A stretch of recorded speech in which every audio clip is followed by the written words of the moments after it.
স্বাগত ডিবিসি সংবাদে। আপনাদের সাথে আছি আমি ফারহাদ তাসনিম। এবার জানাবো খবরের বিস্তারিত। প্রধান উপদেষ্টা ডক্টর মোহাম্মদ ইউনূস পদত্যাগের বিষয়ে ভাবছেন, এমন খবর জানিয়েছেন তার সঙ্গে হঠাৎ দেখা করে আসা জাতীয় নাগরিক পার্টি এনসিপির আহ্বায়ক নাহিদ ইসলাম। নানা ধরনের গুঞ্জনের মধ্যে বৃহস্পতিবার সন্ধ্যায় প্রধান উপদেষ্টার বাসভবন রাষ্ট্রীয় অতিথি ভবন যমুনায় প্রধান উপদেষ্টার সঙ্গে দেখা করেন নাহিদ ইসলাম। পরে তিনি বিবিসি বাংলাকে জানান, দেশের চলমান পরিস্থিতিতে কাজ করতে পারবেন না বলে আশঙ্কা প্রকাশ করেছেন ডক্টর ইউনূস। তিনি পদত্যাগের বিষয়ে ভাবছেন, তবে পদত্যাগের মতো সিদ্ধান্ত না নিতে প্রধান উপদেষ্টার প্রতি আহ্বান জানান নাহিদ ইসলাম।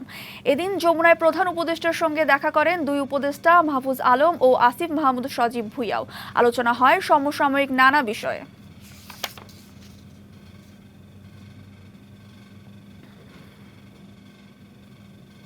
দেশের উদ্ভূত পরিস্থিতি থেকে উত্তরণে প্রধান উপদেষ্টা অধ্যাপক মোহাম্মদ ইউনূসকে সর্বদলীয় বৈঠক ডাকার আহ্বান জানিয়েছেন জামায়াতে ইসলামীর আমির ডাক্তার শফিকুর রহমান। বৃহস্পতিবার বিকেলে রাজধানীর মগবাজারে জামায়াতের কেন্দ্রীয় কার্যালয়ে দলের কেন্দ্রীয় নির্বাহী পরিষদের এক জরুরি বৈঠক হয়। সেখানে দেশের সার্বিক পরিস্থিতি নিয়ে আলোচনা হয়। বৈঠকে জামায়াত আমির দেশের বর্তমান উদ্ভূত পরিস্থিতি থেকে উত্তরণের জন্য প্রধান উপদেষ্টাকে সর্বদলীয় বৈঠক ডাকার আহ্বান জানান।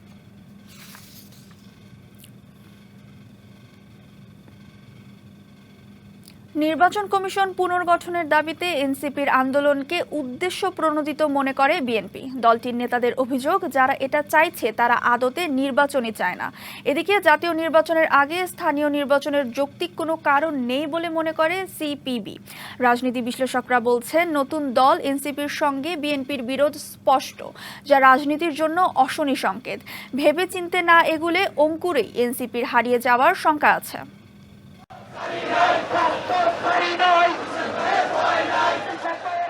রাষ্ট্রবিজ্ঞানের থিওরি অনুযায়ী রাজনীতিতে মতবিরোধ ও দ্বন্দ্ব থাকা স্বাভাবিক, তবে সেই দ্বন্দ্ব ক্রমাগত চললে তার পরিণতি কখনোই ভালো হয় না। আছে এমন সতর্কবার্তাও।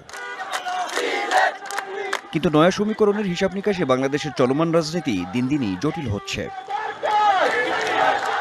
নানা অনিশ্চয়তা আর অস্থিরতায় দেশের ভবিষ্যৎ রাজনীতি নিয়ে যখন বড় হচ্ছে প্রশ্ন, তখন বিএনপি নেতা ইশরাক হোসেনকে মেয়র হিসেবে শপথের দাবি ঘিরে আরও ঘোলা হচ্ছে রাজনীতির জল। পাশাপাশি দুই ছাত্র উপদেষ্টার পদত্যাগের দাবি উঠেছে জোরালোভাবে।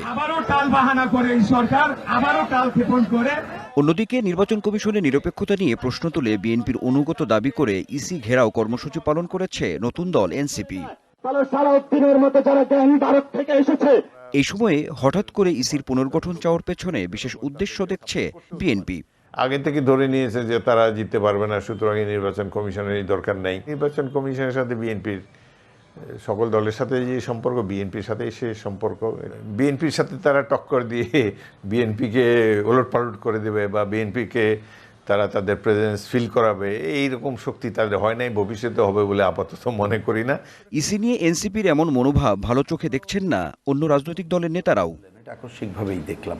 তারা দাবি করতে পারে স্থানীয় সরকার, কিন্তু আমাদের কথা পরিষ্কার। এই সময় আমরা মনে করি জাতীয় সংসদ নির্বাচন ছাড়া অন্য কোনো নির্বাচনের দাবি করা, কেউ যদি কোনো ভালো উদ্দেশ্যও করে, কিন্তু আলটিমেটলি জাতীয় সংসদ নির্বাচন বিলম্বিত করাটাই হচ্ছে প্রধান বিষয়। রাজনীতি বিশ্লেষকরা মনে করেন বিএনপি এনসিপির মধ্যে ছায়া যুদ্ধ চলছে। ভেবেচিন্তে না এগোলে অস্তিত্ব সংকটে পড়বে এনসিপি। তারা তাদের যে ইমেজ, একটা প্রমিজিং রাজনৈতিক দল হিসেবে, সেটা কিন্তু ক্রমাগতভাবে তাদের সেই ইমেজটা টার্নিশড বা কলঙ্কিত হয়ে যাচ্ছে। তারা যেসব জায়গায় লড়াই করছে এগুলো অনেক পেরিফেরাল ইস্যু, সাইড লাইনের ইস্যু, মেইন স্ট্রিমের কোনো ইস্যু না। আর যে কারণে এই দলটা একেবারে অঙ্কুরেই এদের মধ্যে হতাশ হয়ে যাওয়ার সম্ভাবনা আমি 90 থেকে 95% দেখতেছি। রাজনীতি বিশ্লেষকদের শঙ্কা, চলমান অস্থিরতা নিরসনে দ্রুত পদক্ষেপ না নিলে সামনে সহিংস পরিস্থিতি অপেক্ষা করছে। দেখবেন যে ছোটখাটো বিষয় নিয়ে নিজেদের মধ্যে দ্বন্দ্ব তৈরি হবে এবং সেটা ক্রমাগত সহিংসতার দিকেই যাবে।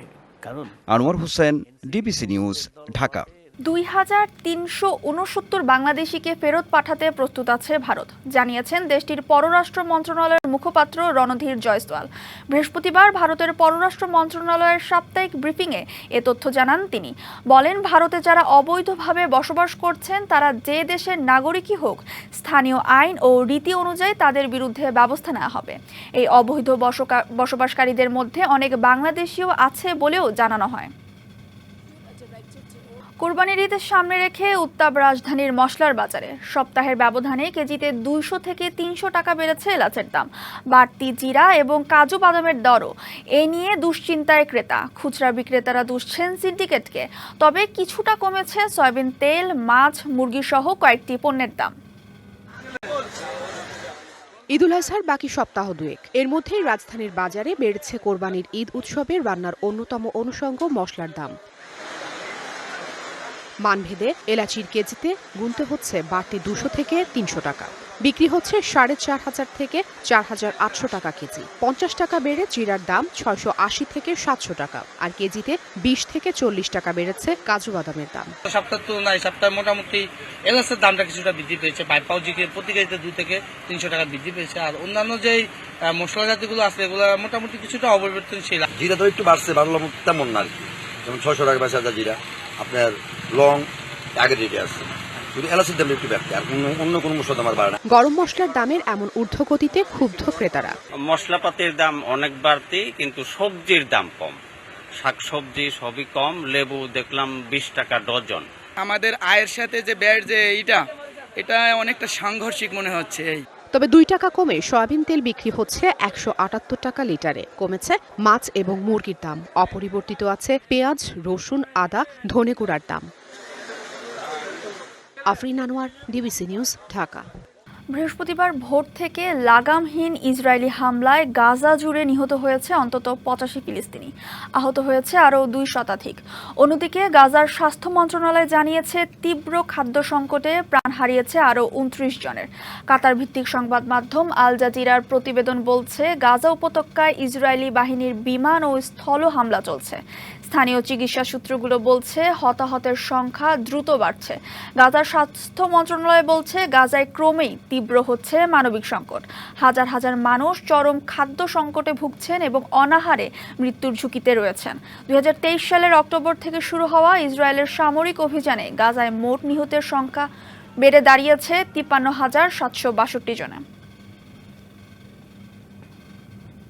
ডিবিসি সংবাদে এ ছিল এখনকার মতো। ডিবিসি নিউজের সংবাদগুলো পড়তে ভিজিট করুন dbcnews.tv আর ভিজিট করুন ডিবিসি ফেসবুক পেজ এবং ইউটিউব চ্যানেল। সঙ্গে থাকুন।